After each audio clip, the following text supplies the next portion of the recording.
Sziasztok! Mi most is dolgozunk. Most is dolgozunk veszettül.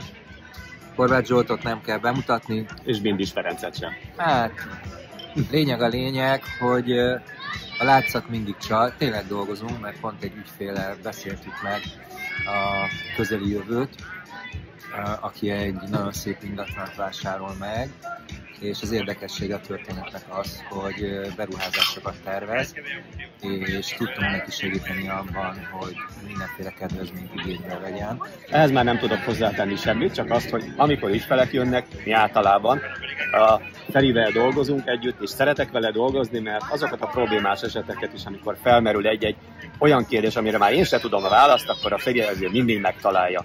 Úgyhogy azt gondolom, igen. Azt hiszem, hogy jó kezekben lesz az, aki velünk dolgozik. Sziasztok, várunk benneteket!